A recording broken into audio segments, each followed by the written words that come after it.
Bismillahirrahmanirrahim. Assalamualaikum warahmatullahi wabarakatuh. Alhamdulillah wassalatu wassalamu ala rasulillah, amma ba'du. Baik teman-teman sekalian, pada kesempatan kali ini insyaallah kita akan melanjutkan kembali pembahasan tentang makharijul huruf yang kita angkat dari kitab At-Tajwidul Musawwar karya Syekh Ayman Rushdi Suwaid hafizahullah ta'ala. Dan di video kali ini insyaallah kita akan membahas tentang makhraj yang ke-9 dari makharij al-lisan atau tempat-tempat keluar huruf yang berkaitan dengan lisan, ya. Baik, kita langsung baca saja. Makhrajus shadi was sini waz zai. Ya, makhraj huruf shad, huruf sin dan juga huruf zai. Ya, huruf shad, huruf sin dan huruf zai ini adalah tiga huruf yang memiliki makhraj yang sama atau tempat keluar yang sama. Nanti akan kita bahas juga perbedaan antara ketiga huruf ini, meskipun huruf ini keluar dari tempat yang sama, tapi pada hakikatnya mereka memiliki sifat-sifat yang berbeda, ya, sifat yang menjadi karakteristik masing-masing huruf. Ya, baik. Dari mana tempat keluar dari ketiga huruf ini, shad, sin dan juga zai? Di sini disebutkan, ya, ketiganya keluar dari muntaha tarafil lisan. Ya, penghabisan ujung lidah. Ya, penghabisan ujung lidah ini maksudnya di mana? Ada di ra'sul lisan, ada di kepala lidah. Jadi kalau diumpamakan ini adalah lidah, ya, maka yang dimaksud dengan muntaha tarafil lisan itu ada di sini, paling ujung, paling depan. Ya. Jadi ketika kita mengeluarkan lidah, pertama kali yang keluar, nah itu bagian yang disebut dengan muntaha tarafil lisan, atau diistilahkan juga dengan ra'sul lisan. Ya, bagian kepala lidah, bagian yang paling depan, bagian yang paling ujung di depan sini. Ya, keluar dari sana, ma'a asfalis safhati dakhiliyah lisana yasufla, bertemu dengan dinding bawah bagian dalam, ya, dari gigi seri bawah. Ya, jadi dinding dalam bagian bawahnya dari gigi seri bawah. Jadi gigi seri bawah ini, ya, ada dua dinding, ya, dinding luar dan dinding dalam. Ya, kalau dinding luar ini ketika kita senyum atau ketika kita seperti ini, itu terlihat, itu dinding luar. Dinding dalam itu berarti bagian dalamnya. Nah, dinding dalam ini ada bagian atas dan bagian bawah, gitu kan? Ya, bagian atas ini berarti disebut dengan ujung, ya, ujung gigi seri, ya. Kalau ini pangkalnya, ya, tapi ya ini masih apa namanya, ya, masih lebih banyak bagiannya dari sekedar dikatakan pangkal. Ya, kalau pangkal itu kan berarti gusinya juga ikut kena, ya, ikut menempel. Tapi kalau dinding dalam, nah ini gusinya tidak disertakan. Jadi ujung lidah, ya, ditempelkan saja sedikit dengan dinding dalam gigi seri bawah, tapi dinding dalamnya ini bagian bawahnya. Ya, ini kalau dilihat di gambar kelihatan, ya teman-teman, ya, ini jelas insya Allah. Ya, di gambarnya ujung lidahnya nempel nih, ya, ke dinding bagian bawah, ya, gigi seri bagian bawah juga, ya, dinding dalamnya. Baik, kemudian di sini dijelaskan, ya, tempat keluar suaranya, ya, suaranya keluar dari mana? Ya, dijelaskan di sini, fayakhruju sautu min fawqiha marran bainas sanayal ulya was sufla. Maka keluar suaranya itu dari bagian atasnya. Jadi bukan di sini tempat keluarnya, tapi di atasnya ini, ya, di celah yang terletak antara sanayal ulya dan sanayas sufla. Sanayal ulya itu artinya gigi seri atas, sanayas sufla itu artinya gigi seri bawah. Jadi ketika kita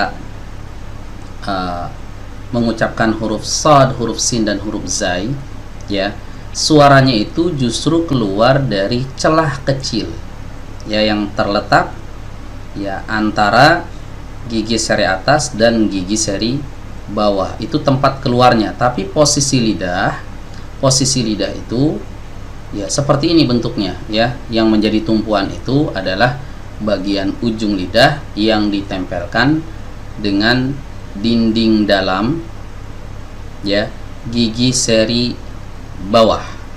Ya, dinding dalam tapi bagian bawah dindingnya ya, bukan bagian atasnya, tapi bagian bawahnya. Ya, sehingga dari celah kecil yang berada di atas makhrajnya ini makhraj, ya, kemudian di bagian atasnya ada celah kecil, dari situ keluar suaranya. Ya. So, si, su. Nah, keluar ya. Suara desisnya itu yang tajam terdengar. So, si, su. Ya. Huruf sin juga. Sa, si, su. Huruf zai juga sama. Za, zi, zu. Ya. Jadi 3 huruf ini keluar dari tempat yang sama. Ya. Kemudian kita lihat di sini ada 2 gambar ilustrasi ya, yang di sebelah kanan yang ini. Nah, ini adalah gambar ilustrasi huruf shad. Ya, huruf shad ketika kita melafalkan maka ilustrasi posisi lidahnya itu seperti ini, teman-teman. Ya, adapun yang di sebelah kiri ini adalah gambar ilustrasi saat kita mengucapkan huruf sin dan juga huruf zai. Ya, sin dan zai ya keluar ya dari tempat yang sama dengan huruf shad, namun agak sedikit berbeda. Ya, ini gambar ilustrasi posisi lidah saat kita mengucapkan huruf sin dan huruf zai. Di mana perbedaannya? Ya, teman-teman bisa lihat perbedaan antara gambar yang sebelah kanan dan gambar yang sebelah kiri. Yap. Ya, kita lihat perbedaannya. Kalau yang di sebelah kanan ini huruf shad, ya, saat melafalkannya lidah bagian belakangnya diangkat naik. Ya, sementara huruf sin dan huruf zai lidah bagian belakangnya tidak dinaikkan, melainkan dibiarkan saja rileks. Ya, sehingga konsekuensinya ya ketika kita mengangkat lidah bagian belakang, konsekuensinya suaranya menjadi menebal. So, ya, tebal suaranya. So. Kalau tidak diangkat lidah bagian belakangnya menjadi tipis. Sa. Ya, jadi suara vokal yang mirip dengan o itu, ya, itu sebenarnya bukan dari 2 bibir yang dimajukan. Nah, ini termasuk kesalahan yang banyak terjadi ya di masyarakat ketika mengucapkan huruf shad itu. Mereka memonyongkan 2 bibir, so. Ya, padahal ini harokatnya fathah. So. Nah, ini salah ya. Yang betul so. Wa amilus solihat. Solihat tidak dimonyongkan, tidak dimajuin bibirnya, tapi diangkat lidah bagian belakangnya. Ini yang membedakan huruf shad dengan huruf sin dan huruf zai. Ya. Kemudian kalau kita perhatikan juga di sini bagian tenggorokannya agak sedikit menyempit, teman-teman. Saat kita mengucapkan huruf shad, so, terasa di tenggorokan ini ya menyempit. So, si, su. Ya, berbeda ketika kita mengucapkan huruf sin dan huruf zai. Ya, sa, si, su. Lidah belakangnya rileks, kemudian tidak ada penyempitan di bagian tenggorokan. Ya. Paham sampai sini ya, teman-teman ya? Bisa membedakan huruf shad dengan 2 saudaranya, yaitu huruf sin dan huruf zai. Ya, intinya shad tebal, sin dan zai tipis. Ya. Kalau kita sudah bisa membedakan ya huruf shad dengan 2 saudaranya, sekarang kita akan bedakan huruf sin dengan huruf zai. Nah, ini kalau kita lihat ya gambar ilustrasinya ini digabungkan oleh Syekh Aiman. Karena memang sin dan zai keluar dari tempat yang sama, lidah bagian belakangnya sama-sama rileks, dan bagian tenggorokan ini tidak ada penyempitan saat melafalkan kedua huruf ini. Sa, za, si, zi, ya, su, zu, ya, tidak ada proses mengangkat lidah belakang, ya, tidak juga ada proses penyempitan di tenggorokan. Ya, lantas bagaimana kita membedakan 2 huruf ini? Makhrajnya sama, ya, kemudian bagian belakang lidahnya sama. Ya, kemudian di tenggorokannya ini juga sama, tidak ada penyempitan. Bedanya di mana? Nah, untuk bisa membedakannya berarti kita harus mempelajari yang namanya sifatul huruf. Ya, sifatul huruf. Jadi 2 huruf ini sin dan zai meskipun keluar dari tempat yang sama, tapi keduanya memiliki sifat atau karakteristik yang berbeda. Ya, di mana bedanya? Ya, salah satu perbedaannya, huruf sin ya memiliki sifat hams, ya, atau mengalir udara, ya, berhembus udaranya atau nafasnya. Sa, si, su. Jadi kalau kita letakkan tangan kita, telapak tangan kita ini di depan mulut kita, itu kita rasakan ada semburan udara atau dorongan udara atau nafas yang mengenai telapak tangan kita. Sa, si, su, ya. Jelas ya teman-teman ya. Berbeda dengan huruf zai. Ya, huruf zai tidak boleh ada udara yang bocor. Za, zi, zu. Az. Bukan as. Kalau bocor maka jadi huruf sin. Kalau az ini tidak mengalir ya udaranya.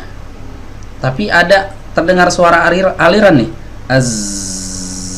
Az. Bisa dengar ya teman-teman ya. Itu kok mengalir suaranya?